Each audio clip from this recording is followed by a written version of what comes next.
This video is for Advanced Math, Unit 5, Lesson number 2, and we want to start off digging a little deeper into the domain of our logarithmic functions. So by definition, the domain of logarithmic functions is the set of all positive real numbers.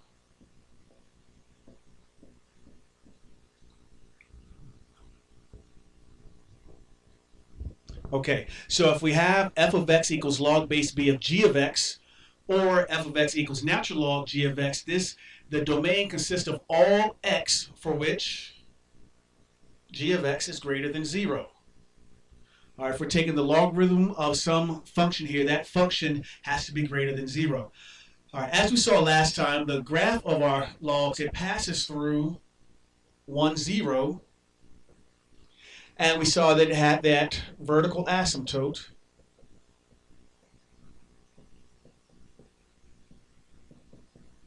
Had a vertical asymptote at x equals 0.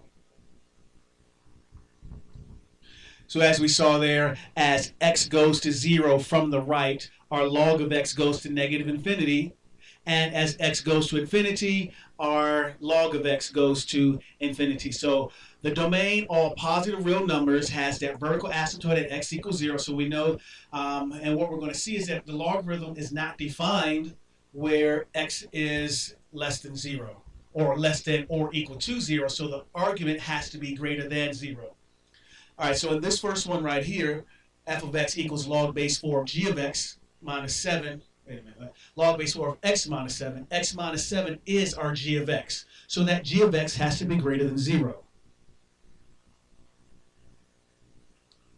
Well, very simple. That means x minus 7 has to be greater than 0.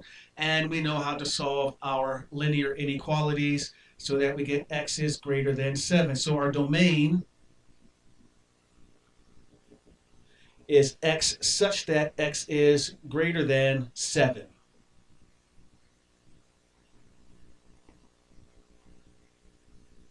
All right, now let's take a look at that. So there we have in the purple is our graph of f of x equals log base 4 of x, and that black dotted line is our line x equals 7. So we can see that is our asymptote at x equals 7. Our graph has shifted over 7 units to the right, as we can tell by the argument there, and then the rest of it just continues on as normal with our logarithmic functions. Now let's go on to this next one. All right, so we have x squared plus natural log of x squared plus 4. And in this one, that x squared plus 4 is our g of x. And once again, we want g of x to be greater than 0, so we want x squared plus 4 to be greater than 0, which means x squared has to be greater than negative 4. If we take the square root of both sides, we know we're going to end up with x is greater than the square root of negative 4, which we know to be an imaginary number. So our domain here is all real numbers.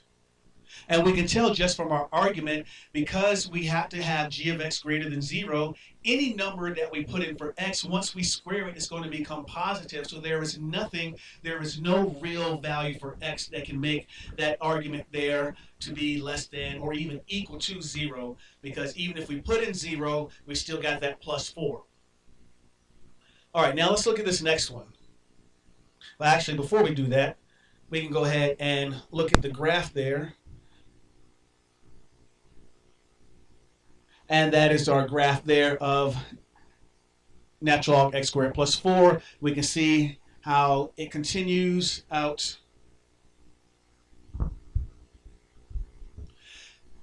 and has its domain as all real numbers. Okay, now getting back to our next one, let's take a look at, now we have natural log of x minus 2 quantity squared. Now that x minus 2 quantity squared is our g of x, so we know this deal here. We've got to have x minus 2 greater than 0.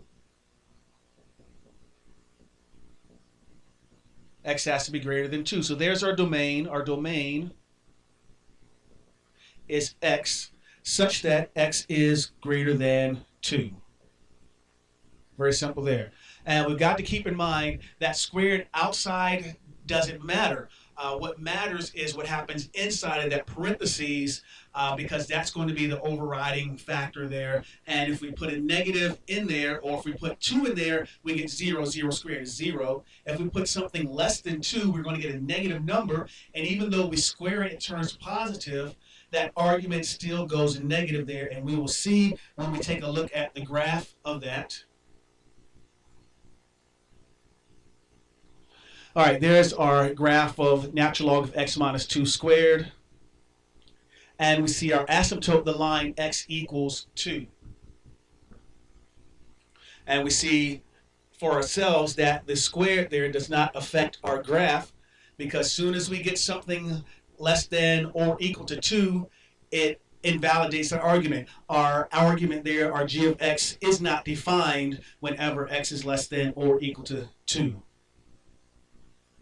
Now we've got to pay real close attention here on this next one, because we see our squared is inside the parentheses. Our squared is part of the argument inside the parentheses of our g of x. So we have to approach these a little bit differently when we have a quadratic inequality.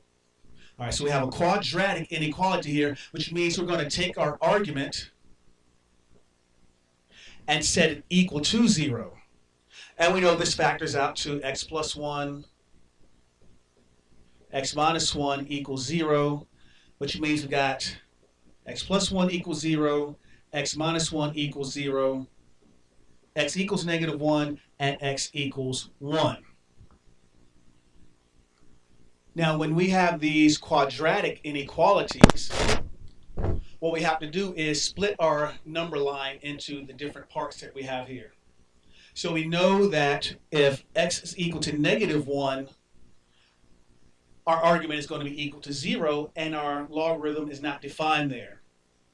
And at x equals 1, our argument is going to be 0, and our natural logarithm is not defined there. So we have to check values in our 3 zones that we have. So we have to pick a value between negative 1 and negative infinity, and I'm just going to use negative 2. We have to pick a value between negative 1 and positive 1, and I'm going to pick 0. And then we have to pick a value that is greater than 1, and I'm just going to pick 2. All right, so we have a quadratic inequality. Technically, our original equation was x squared minus 1 is greater than 0.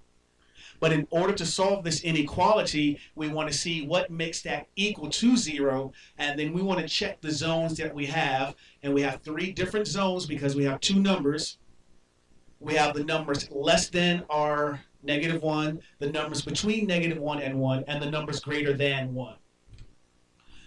So what I want to do here is, if x is equal to negative 2, we're going to check these 3 values. X equals to 0 and x equals to 2.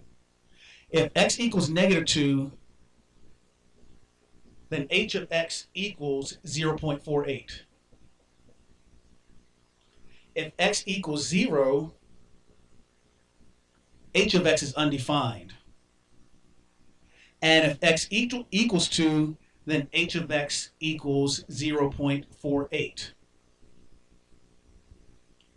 Now what's going on here is those test points that we have, negative 2, 0, and 2, tells us how all of those numbers within that region behave. So since negative 2 gives us a valid value for our logarithm, that tells us that all of the numbers less than, from negative 2 on, or all of the numbers less than negative 1 are valid. So we can say our domain is x such that x is less than negative 1. All right, because our logarithm is undefined at 0, that tells us all of the numbers between negative 1 and 1 are invalid. We'll return undefined. And then since at 2, that we get a number of 0.48, that tells us that all of the numbers greater than 1 are also valid for this domain. So we have our domain x such that x is less than negative 1, union x is greater than 1.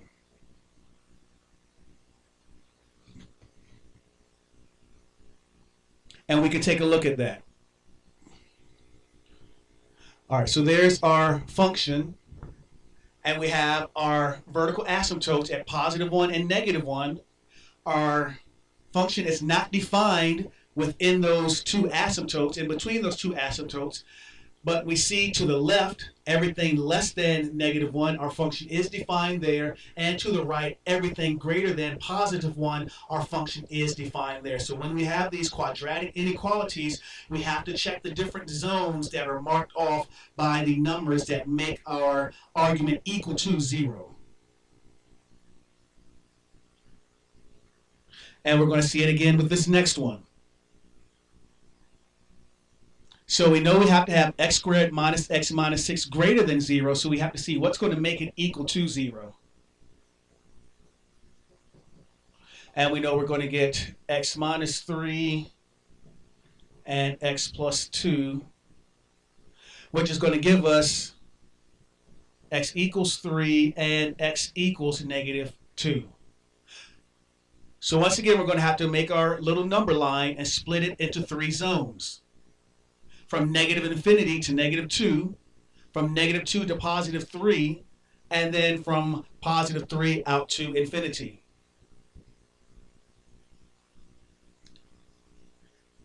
And again, I want to pick some test points. And so the test points I want to pick is, well, a whole number less, or an integer less than -2. So we want to see what happens when x equals -3, and that will tell us how the function behaves for all of our values less than -2. Between -2 and 3, again, hey, let's just pick 0.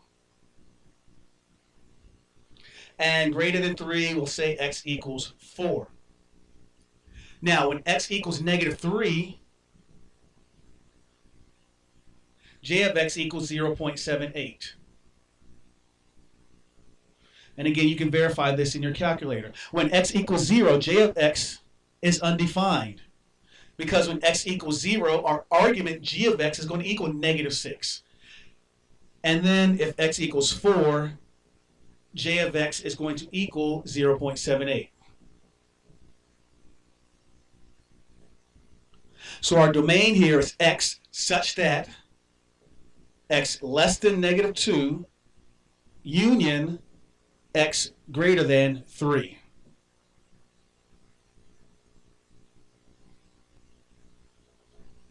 And once again, if we take a look at our graph of this function here, there is the graph of our function. We see we have our asymptote at -2, and everything less than that, our function is defined. We have our, well, asymptote is at, asymptote on the other side at +3, and our function is defined beyond +3. So we have our function is defined beyond -2 and beyond +3. It is not defined in between -2 and +3, as we saw when we did our calculations algebraically.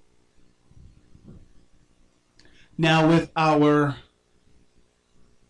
rational inequalities, it's a little similar to what we do with our quadratic. Again, we know this is g of x, and we want g of x greater than 0. So what we have to do here is say, well, what will make our numerator equal to 0? Because if our numerator is equal to 0, then our entire g of x is equal to 0, and we can't take the natural log of 0. In our denominator, if our denominator is equal to 0, it's undefined regardless. All right, so we want to say x minus 5 equals 0, which means x equals 5. And we want x plus 3. What makes x plus 3 equal to 0? Well, if x equals -3. And once again, we're going to draw a little number line and split it into 3 zones. So we have -3 and 5. And we want to pick a test point less than -3, so we want to see what happens if x equals -4. Pick a test point in between -3 and 5, so we want to see what happens if x equals 0.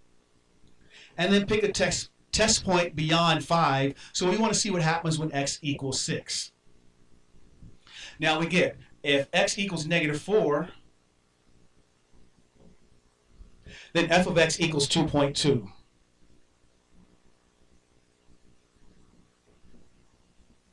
If f of x equals 0, it's going to be undefined, because that is going to give us a negative number in our numerator, and then negative divided by positive, that's going to give us a negative argument. And then we see here if x is equal to 6, f of x equals negative 2.2. Remember, our logarithmic value can be a negative number. We just cannot take the logarithm of a negative number. So this tells us our domain is x such that x is less than negative 4 union x greater than, whoops, get that. All right, our domain is x such that x is less than negative 3 union x is greater than 5.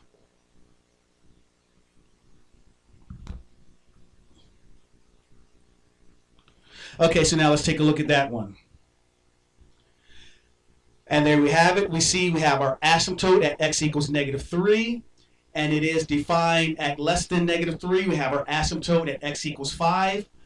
Our function is defined for x greater than 5, and our function is not defined in between those two asymptotes, as we saw when we did this algebraically. All right, so let's go ahead and have some fun with finding the domain of our logarithmic functions.